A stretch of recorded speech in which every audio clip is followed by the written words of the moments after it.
Friends, अस्सलाम वालेकुम, welcome to new vlog शुरू हो रहा है गुड बाय से, क्योंकि फातिमा 1 महीने के लिए जा रही है अपने घर। उनके होने वाले हैं एग्जाम्स। इतना मेकअप लगा के सासू माँ का दिया ने और समीर साहब वापस आ गए हैं अपने फेयरवेल से, फुल तैयार होके गए थे। सारा सामान मांगे का और चोरी का है। कहाँ है वो सैश और ताज? हमने बना दिया, हमें बेच बेच के, जल्दी चला हमें बेच बेच के। लाल को अंकल क्या हाल है अंकल? ये सब बढ़िया। ये अंकल शादी का कार्ड है, यहाँ पे घर की आपकी बच्ची की शादी है, ठीक है अंकल? तो हम आपको खुद लेने आएंगे, आपको चाहे थोड़ी देर के लिए आपको बस उपस्थित होना है वहाँ पे, ठीक है अंकल? और तबीयत ठीक है आपकी? सारा किराए का माल वापस लगा रहे जगह पे जो मांग के पहन के गया था। ये है वो कपड़े भी। हाँ जी, तो आज बहुत ही इंटरेस्टिंग डे है, क्योंकि आज शोकेस होंगे औरतों के लिए सबसे इंटरेस्टिंग और पसंदीदा चीज सूट और कपड़े, जिसपे अपने मियाँ की और अपनी खुद की, अपने पापा की, अपने भाइयों की अच्छी अच्छी महंगी महंगी कमाई, मेहनत से कमाया पैसा हम सब लुटाते हैं, अपने खुद के पैसे भी हम लुटाते हैं। तो सबसे पहले तो एक पेज है डिजाइन बाय नूर ने, डिस्क्रिप्शन बॉक्स में डाल दूंगी। उन्होंने सेरीना के लिए पारुल की शादी के लिए डिजाइन किया ये बहुत ही प्यारा लहंगा। दुपट्टा उन्होंने स्टिच कर दिया, क्योंकि बच्चे यूजुअली दुपट्टा उठा उठा के फेंक देते हैं।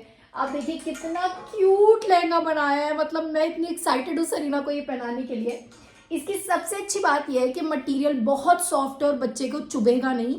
तो क्योंकि मैंने उन्हें कह दिया था, आपको तो पता है सेरीना को इजाजत ही नहीं है ना फ्रॉक्स पहनने की ना फ्रिल्स पहनने की, कि वो अनकंफर्टेबल होगी। और रिसेप्शन के लिए बनाया ये बहुत प्यारा गाउन, जिसके पीछे ये डिटैचेबल बो है, तो आप इसे डिटैच कर सकते हैं अगर आपको नहीं पहनाना, आपको लग रहा है ये हैवी लगेगी।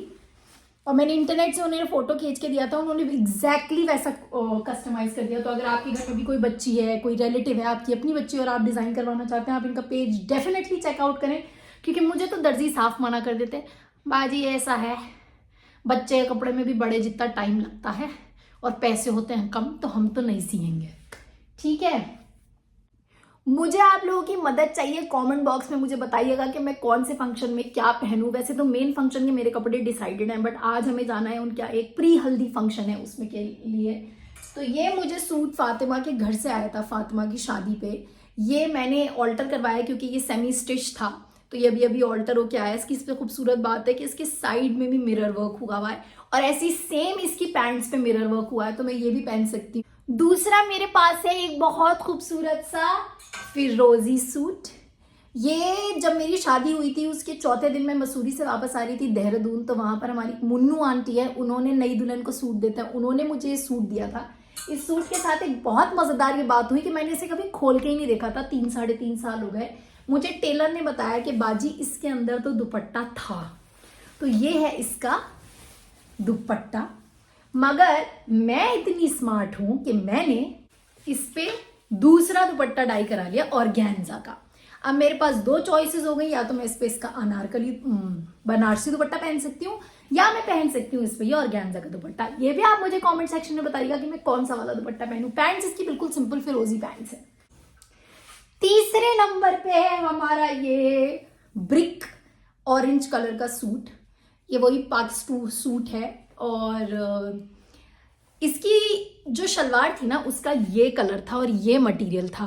तो मैंने और शाज़मा ने डिसाइड करा कि ये इतना बुरा कलर और इतना बुरा मटेरियल पूरे खूबसूरत सूट की वाइब को किल कर देगा, तो हम इसके नीचे बनाने के लिए लाए हैं ये ब्लैक ब्रोकेड। मैंने सोचा अगर मैं ब्लैक ब्रोकेड लगाऊंगी तो ये सूट बिल्कुल उठ जाएगा, तो मैं ये भी पहन सकती हूँ। इसका दुपट्टा मैं आपको दिखाती हूँ, बहुत खूबसूरत है। ये मेरे बहनोई के घर से आया था, मतलब शाज़मा के ससुराल से। ये है इसका दुपट्टा। कैसी लग रही है? खूबसूरत लग रही है? क्यों ऐसी लग रही है? फीकी फीकी सारी। सही बताना, ऐसी कोई बात नहीं है, मुझे सही बता सकते हो।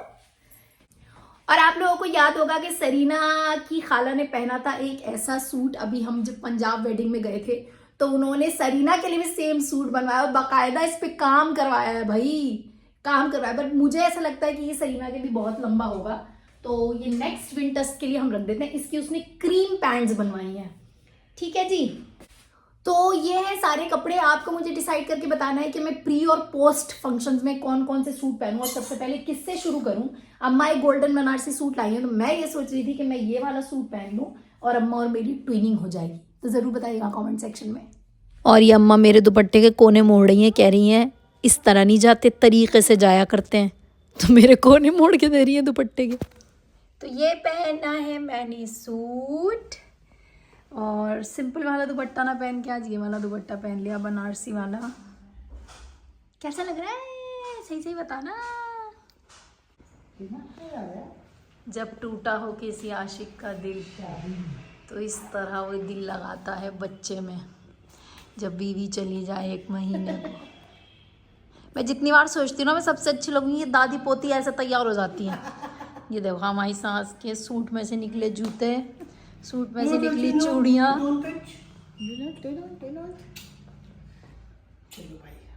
मुझे पता है आप सब कहेंगे बाजी हिजाब अच्छा नहीं लग रहा, मेरे पास था ही नहीं कोई मैचिंग हिजाब। एक ब्लू था मगर उसका भी डिफरेंट कलर था। अभी हम रास्ते में आ रहे थे तो एक दुकान पे टेडी बेयर मिल रहे थे वैलेंटाइंस डे के लिए।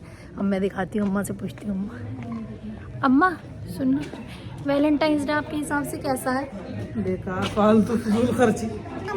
हमारे जूते बजना चाहिए इन सब के जो वैलेंटाइंस डे मनाते।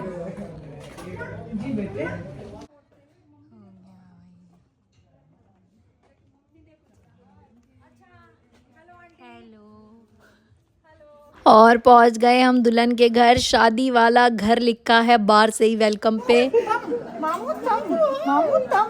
आज पूरा दिन घर पे आपके भाई, हजम तो नहीं हो रहा होगा पूरा दिन आपके भाई घर पे।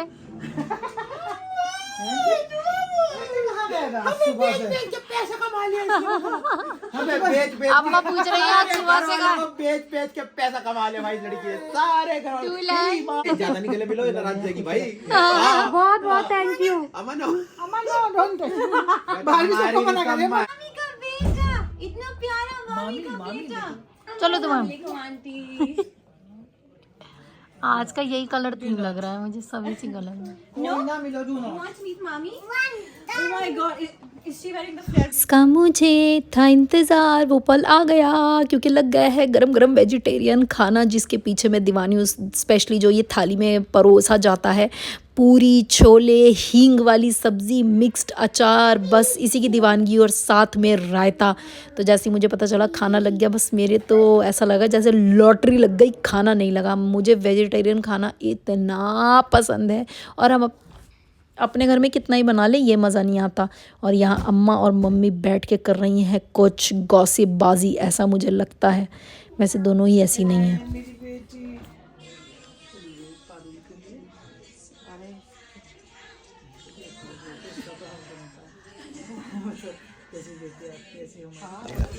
अरे क्या रख लो चुपचाप हमारी बहन मैंने अपनी मेरी बहन है, मैं इनको बता दूं या मैं। अच्छा और अच्छा ये इसकी सगीमा है, ये सगीमा है। चलो चलो ठीक है, सोहा को लेके चल रहे हैं। चलो सोहा को लेके चल रहे हैं। वाह बेटी भैया मुझे गाड़ी मोड़ के दे रहे हैं कि तू ये जहाज क्या मोड़ेगी, ला मैं मोड़ के तुझे गाड़ी दे दूं। और यहाँ नेवर एंडिंग बवाल चल रहा है। हम पहुंच जाएंगे 5 मिनट में घर और फिर मुझे आपसे करना है कुछ ज़रूरी बात। तो आज थोड़ी सी बात कर लेते हैं, कुछ बात जो मुझे हर्ट करती है, कुछ बात जो आपको नहीं अच्छी लगती है और कुछ बातों में जो हमारे बीच में मिसकम्युनिकेशन है। पहली बात ये कि शावीज़ की शादी क्यों नहीं आ रही है बाजी। शावीज़ की शादी इसलिए नहीं आ रही है, देखिए, क्योंकि हमने शावीज़ की एंगेजमेंट के बाद से एपिसोड्स बनाए, बट आप लोगों की ख्वाहिश है कि मैं और शाज़मा उसमें साथ आएँ। और अभी सर्कमस्टांसेस ऐसे हैं कि शाज़मा का बेबी बहुत छोटा है। हम शूट करने के लिए कैमरा लगाते ही हैं तो एक बेबी रोने लगता है, फिर दूसरा रोने लगता है, फिर तीसरा उठ जाता है। तो मेंटली भी सर्कमस्टांसेस नहीं बन पा रहे और वैसे भी नहीं बन पा रहे। तो हमने एक जगह बात करी है प्रोफेशनल सेटअप लगा के उसको शूट करने की, क्योंकि हम बस शूट करने के लिए शूट नहीं करेंगे, हम एक बहुत अच्छी धमाकेदार वीडियो बनाना चाह रहे हैं। तो उसकी हमारी बात चल रही है। जिन्होंने सरीना की अकीके की वीडियोग्राफी करी थी उनसे मेरी बात चल रही है, वो हमारे लिए पूरा सेटअप लगाएंगे और उसे शूट करेंगे। शावीज़ की शादी आएगी, मगर ऐसी आएगी कि बस देखने वाली होगी। वो 4-5 एपिसोड्स बनेंगे, हल्दी, मेहंदी, शादी के बाद की। तो उसकी तैयारी चल रही है प्रोफेशनल शूट करवाने की। दूसरी बात, बाजीज हम आपके व्लॉग्स नहीं देखना चाहते, हमने बाजीज के लिए आपको चाहा था, बात आपकी जायज़ है, पर तब लॉकडाउन था, हमारे पास नौकरी नहीं थी, हम दोनों सिंगल थे, एक साथ रहते थे, तब सर्कमस्टांसेस अलग थे। उसके बाद से अल्हम्दुलिल्लाह लाइफ में कितना प्रोग्रेस हो गया, 3-3.5 साल आ गए, अब हम दोनों की शादी हो चुकी है, दोनों के बच्चे हैं, हम दोनों अलग रहते हैं। अब चाह के भी वो वाली वाइब क्रिएट करना इतना पॉसिबल नहीं है। और जहाँ तक रही व्लॉग्स की बात, उनकी ऑडियंस बहुत छोटी है, पर जितनी भी है वो बहुत पसंद करती है। और अगर आप स्क्रिप्टेड कॉन्टेंट देखना चाहते हैं बाजीज़ का, तो मैं तो इसलिए नहीं बोलती कि इंस्टाग्राम पे फॉलो करो, क्योंकि अगर आप इंस्टाग्राम पे नहीं हो तो बहुत अच्छी बात है, क्योंकि वो बहुत टाइम वेस्ट होता है इंस्टाग्राम पे, पूरे 4-5 घंटे निकल जाते हैं, इतना कंटेंट है वहाँ पे। पर अगर आप हो तो आप द बाजीज़ को जाके फॉलो करिए, वहाँ पर हमारा स्क्रिप्टेड कंटेंट आपको मिलेगा, जिसमें शब्बो गुलफ्शा स्टाइल की भी वीडियोस हम बनाते, और एज अ क्रिएटर वक्त के साथ चीज़ें चेंज हो जाती हैं। तीसरी बात, तो अब अगर आप ये बात बोलते हैं कि बाजीज़ हमने आपको इसलिए नहीं फॉलो किया था, तो मेरा आपको सजेशन है कि कोई बात नहीं, अगर आप नहीं देखना चाहते हैं व्लॉग्स, तो मैंने तो तुम्हें फोर्स नहीं करा, मत देखो, जब किसी दिन बाजीज़ वाली वीडियो आएगी वो वाला देख लेना, इसमें गुस्सा होने वाली क्या बात है। चौथी बात, देखिए मैं हिजाब करती हूँ मेरे लिए, मुझे अंदर से लगा, और जब मुझे पता चला कि हाँ मैंने कंसीव किया और मेरा बेबी होने वाला है, तो मैंने डिसाइड किया था कि मैं एक अच्छा मुस्लिम बेबी रेज करूँगी जो अपनी माँ को आइडलाइज करे। और मैं अभी बहुत फ्लॉड हूँ, हिजाब लगाना इज़ जस्ट अ पार्ट। अभी मेरे अंदर बहुत ख़राब आदतें हैं, मैं लोगों के पीछे उनकी बात भी कर लेती हूँ, और मतलब बहुत सारी ख़राब आदतें हैं। तो मैंने कभी किसी को नहीं बोला कि आप मुझे आइडलाइज करिए कि मैं तो बहुत बड़ी पर्दानशी हूँ और मैं तो पर्दा करने वाली हूँ।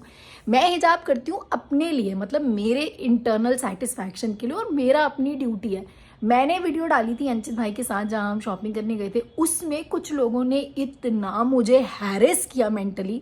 लोगों को लगता है अरे ये तो पब्लिक फिगर है, इनको जाके इनके पेज पे कुछ भी लिखो, इनके पास दिल थोड़ी होता है, इनको जाके सुनाओ भर भर के, आपको शर्म नहीं आती, आपको ये नहीं आती, आपको वो नहीं आती, कि मतलब मुझे लग रहा था कि मेरा मेंटल ब्रेकडाउन हो जाएगा। और मैं ऐसे लोगों पे जाके अपना सर नहीं पीट सकती उन्हें समझाने के लिए, तो मैंने सोचा कि मैं हटा ही देती हूँ, और इतना हेट लेने का क्या फ़ायदा। जबकि मेरे हिसाब से मैं बहुत मॉडेस्टली तैयार थी, और कहीं नहीं लिखा कि अबाया पहनो, फुल कवर्ड होना और मॉडेस्ट फैशन करना, वो कई बार जिस तरह आप तैयार होती हो और वीडियो में वो फ़र्क लगता है। तो मुझे लगा लोगों को नहीं सही लग रहा, तो मैंने हटा दिया, क्योंकि मेरे लिए वीडियो डालना हटाना कोई ऐसी बात नहीं है कि मतलब मैं नहीं हटा सकती थी। अगर ऑडियंस के लिए आप वीडियो बनाते हो, ऑडियंस को ही नहीं पसंद आ रही तो आप हटा दो, सिंपल सी लॉजिक।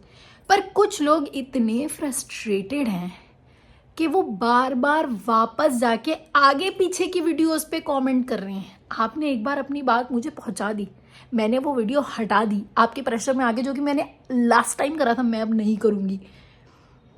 पर उसके बाद इतना फ्रस्ट्रेशन कि आप आगे पीछे की वीडियो पर जाके सेम बात लिख रहे हो। मेरे पास ऑप्शन है ब्लॉक करने का, मैं ब्लॉक कर सकती हूँ, मुझे आप अपने मेरे चैनल पे दिखोगे ही नहीं, बट मुझे नहीं करना, मैं इतना ध्यान ही नहीं देना चाहती।